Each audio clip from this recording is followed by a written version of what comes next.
Hi everybody, I'm Angelo and I'm so excited to join you here at Mark's Daily Apple. I'm here at Focus Individual Training in Los Altos, California, and this is where I'm fortunate to do massage and personal training and help people live healthier and more enjoyable lives. Today we're going to go through a series of movements that's going to focus on mobilizing the spine, and I like to call it the backbone ritual.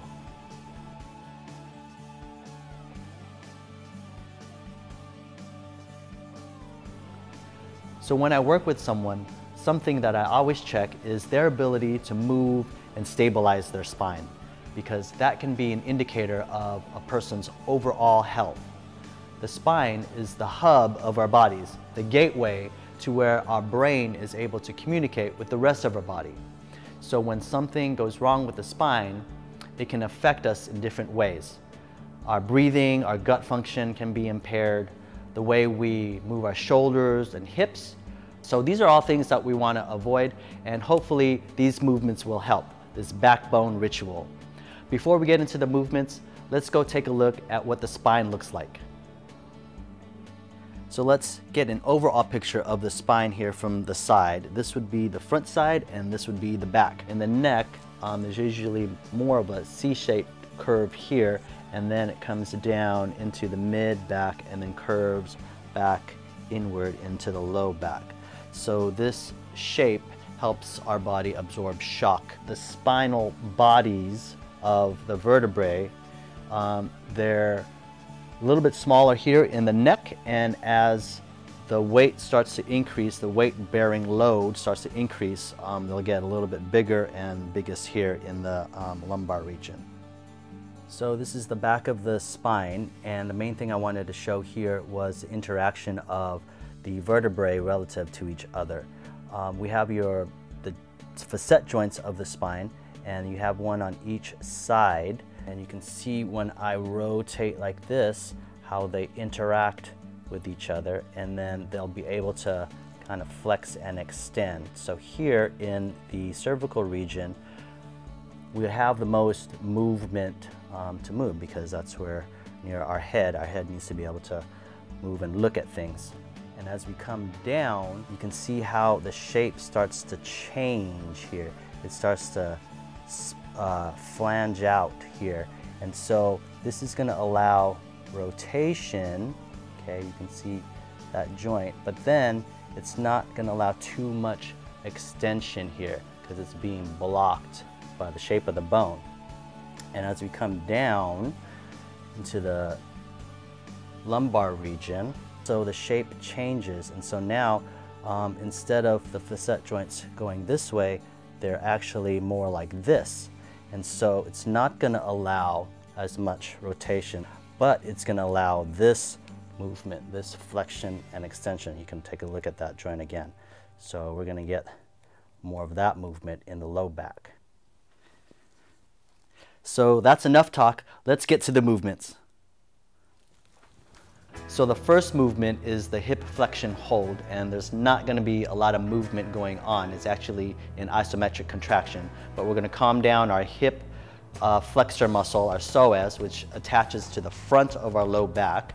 And then also while we're at it, we're going to calm down some of these muscles that tend to pull the shoulder forward here in our pecs and shoulder. So you're going to stand with feet hip width apart. You're going to lift one knee up until your thigh bone's about 90 degrees from your body, and then you're going to reach across with the opposite hand, fingertips facing outward, and place your hand on your knee. Okay, you're going to try to make sure your arm is straight, and then you're going to gently press your hand and knee into each other. And then your standing leg, you're going to try to make long, so try to press that into the ground. You should feel your buttock muscle here in the back contract. So we're going to hold that for 3 to 5 seconds, and then slowly relax. Shift to the other side, we'll do the same thing. Arm straight, pressing and lifting knee and hand into each other, pressing the standing leg long. Hold 3 to 5 seconds, slowly relax. Okay, we want to repeat that 3 to 5 times on each side.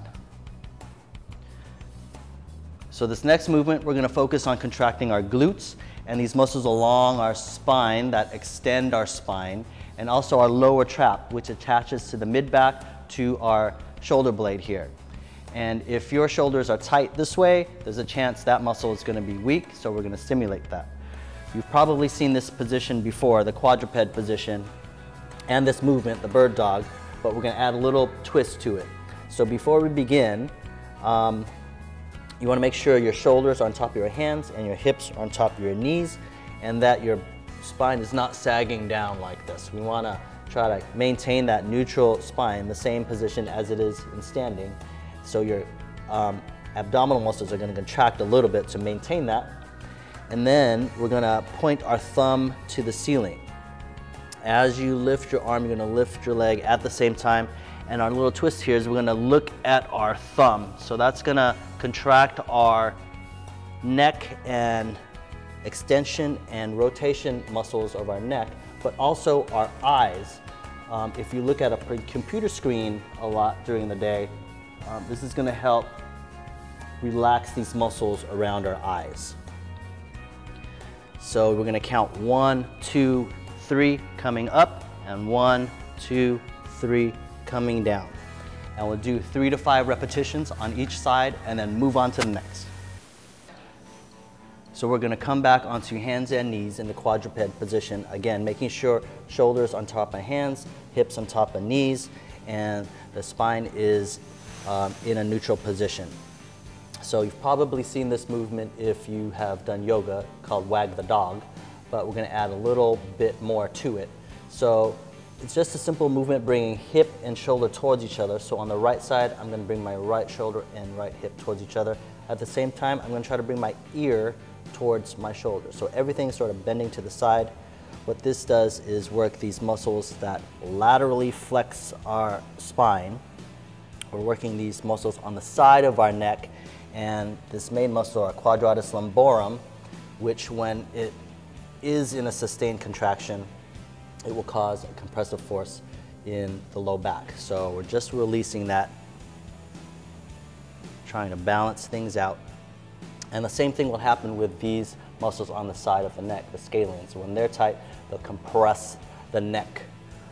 So we're just gonna hold for 3 to 5 seconds, slowly relax, come to the other side, shoulder to hip, hip towards your shoulder, ear towards your shoulder, and then slowly relax. And again, we'll do 3 to 5 reps on each side. So now we're going to move the spine in all directions. It's called circumduction. And at the same time, we're going to be giving a massage to our gut and our vital organs and expand our lungs. So there's a lot of goodness going on in this movement. Let's come down into quadruped position again. And we're going to think of a spot here on our spine in the low back and just give it a little rub so we can keep our awareness on there.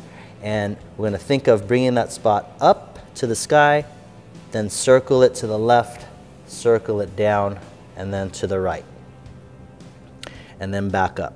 So you want to be careful not to strain yourself in this movement. We're just creating gentle compressions and decompressions in the joints of our spine and the intervertebral discs, and that's going to really juice them up. Let's pick another spot, maybe a little bit higher in the mid-back now. And as we do this, we want to think of breathing into that spot. So whenever your inhale happens, as you're doing this, just sort of expand your breath into that spot as you circle around. And then you can pick points higher up the spine. One way to do this is to spiral up. So pick a point, and then as you're moving, you're just picking different points a little bit higher, maybe an inch higher and an inch higher as you circle. It's a lot of stuff to think about, but just slow down when you need to and just try to maintain your awareness on that spot as you move. So now we're going to lie on our backs and do these windshield wipers. We're going to bring our hips and knees into 90 degrees and our arms about 45 degrees away from our body with the hands, palms facing down. You're going to keep your ankles and knees together and let them slowly drop to the right as your head slowly turns to the left. So what we're doing is inducing a rotation through the whole spine, and we're calming down these muscles that interweave with the facet joints. So this is going to help decompress the spine. We're also working these muscles that stabilize the spine, especially if we decide to hold. Don't let your knees drop or rest on the ground. Hold for a few seconds, come back, meet in the middle, your face and your knees, and continue. So you want a smooth movement following through. And try to end them at the same time, and then start their movement back to meet in the middle and continue to the other side. If we want to make this challenging or more challenging, you can start to straighten the knees at different angles, but always keeping your hips at 90 degrees here. So if you want, you can bring your knees a little bit more straight. This is going to create more torque here, so it's going to be harder to hold up. And just a nice smooth movement. And again, just try to time it to end the turn of your head and your hips at the same time. Come back to the middle. All right, so you can do 3 to 5 on each side, and we'll continue with the next movement. So let's step our feet out a little wider than shoulder width, and we're going to shift our weight to one side, and as our hips come down, we're going to support ourselves with our hands on our knees, and we're going to circle down and around to the other side. And as we come up, we're going to press this foot into the ground, press your hands into your knees or thighs to help you come back up. And then we'll change direction, shift our weight, come down and around. Keep your spine in a neutral position and take your time. You should take about 5 seconds to complete each circle. If you want to challenge yourself, go slower, step out wider, and get lower.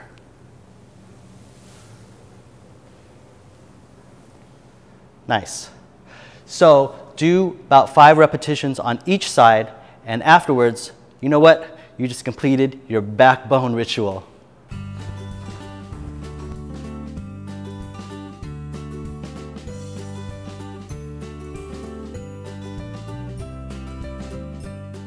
So I know I presented a lot of information here, but that's what this video is for. You can come back, press replay, pause it, and rewind, and just take each movement one at a time.